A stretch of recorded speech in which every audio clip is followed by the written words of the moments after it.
ಮೇ 2ನೇ ವಾರದಲ್ಲಿ ನಮಗೆ ಸಿಹಿ ಸುದ್ದಿಯ ಭರವಸೆ ಇದೆ. ರಣದೀಪ್ ಸಿಂಗ್ ಸುರ್ಜೇವಾಲಾ ಭರವಸೆಯನ್ನ ನೀಡಿದ್ದಾರೆ ಅಂತ ವಿಧಾನಸೌಧದಲ್ಲಿ ಶಾಸಕ ಅಶೋಕ್ ಪಟ್ಟಣ್ ರಿಯಾಕ್ಟ್ ಮಾಡಿದ್ದಾರೆ. ಪಂಚ ರಾಜ್ಯಗಳ ಚುನಾವಣೆಯ ರಿಸಲ್ಟ್ ಬಳಿಕ ನಾವು ದೆಹಲಿಗೆ ಭೇಟಿಯನ್ನ ನೀಡ್ತೇವೆ. 40 ಶಾಸಕರು ದೆಹಲಿಗೆ ಹೋಗಿ ಮತ್ತೆ ನಾಯಕರನ್ನ ಭೇಟಿ ಆಗ್ತಾರೆ.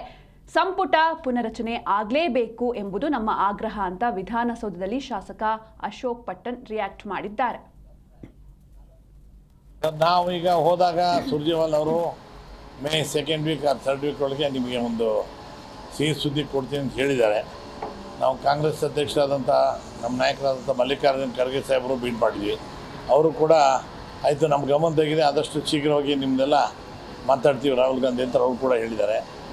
ಆದ್ದರಿಂದ ನಾವು ಈಗ ಬೇರೆ ರಾಜ್ಯಗಳ ಚುನಾವಣೆ ಫಲಿತಾಂಶ 4ನೇ ತಾರೀಕು ಇರೋದ್ರಿಂದ ಅದಾದಮೇಲೆ ನಾವು ಈ ಮೊದಲೇ ಒಂದು ಮೀಟಿಂಗ್ ಸೇರಬೇಕು ಅಂತ ಎಲ್ಲ MLAಗಳು ಭಾಳ ಪ್ರೆಷರ್ ಆಗ್ತಾ ಇದ್ದಾರೆ. ಇಮಿಡಿಯೇಟ್ ಒಂದು ಮೀಟಿಂಗ್ ಕರೀರಿ ಅಂತ.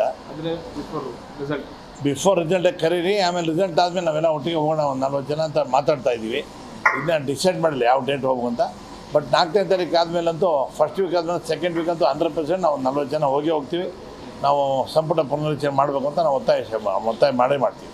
ಮೇ 15ನೇ ತಾರೀಕು ಅವ್ರ ಬರ್ಡೇ ಇದೆ. ಆ ಬರ್ಡೇಗೆ ಗಿಫ್ಟ್ ಕೊಡ್ಬೋದು ಹೈಕಮಾಂಡ್ ಅನ್ನೋ ಥರ ಚರ್ಚೆ ನಡೀತದೆ. ಆ ಥರದ್ದು ಏನಪ್ಪ ಗಿಫ್ಟ್ ಕೊಡೋದು ಬಿಡೋದಿಲ್ಲ ಹೈಕಮಾಂಡ್ಗೆ ಬಿಟ್ಟಿದ್ದೀವಿ ಸರ್. ಶಿವಕುಮಾರ್ ಅವ್ರಿಗೆ ಹುಟ್ಟಿದ ಹಬ್ಬಕ್ಕೆ ಶುಭಾಶಯಗಳು ಈಗಲೇ ಹೇಳ್ಬಿಡ್ತಾ ಇದ್ದೀನಿ ನಾನು.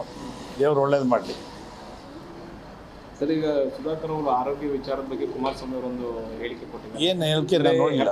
ನಾವು ಒತ್ತಿಸ್ಕೊಳಕ್ಕೆ ಇದು ಮಾಡ್ತಾ ಇದ್ದಾರೆ ಅಂತ ಯಾರು ಗೊತ್ತಿಲ್ಲ. ನಾವೆಲ್ಲ ಹೋಗಿದ್ವಿ, ಮುಖ್ಯಮಂತ್ರಿಗಳು ಬಂದಿದ್ದರು. ಪಾಪ ಭಾಳ ಸೀರಿಯಸ್ ಇದ್ದಾನೆ. ಇಂಥ ಟೈಮ್ನಾಗೆ ನಾವು ಅದ್ರ ಬಗ್ಗೆ ಚರ್ಚೆ ಮಾಡೋದು ಸರಿ ಇಲ್ಲ ಅಂತ ನನಗನ್ನಿಸ್ತಾ ಇದೆ. ಪಾಪ ಭಾಳ ಸೀರಿಯಸ್ ಇದ್ದಾರೆ. Lungs complete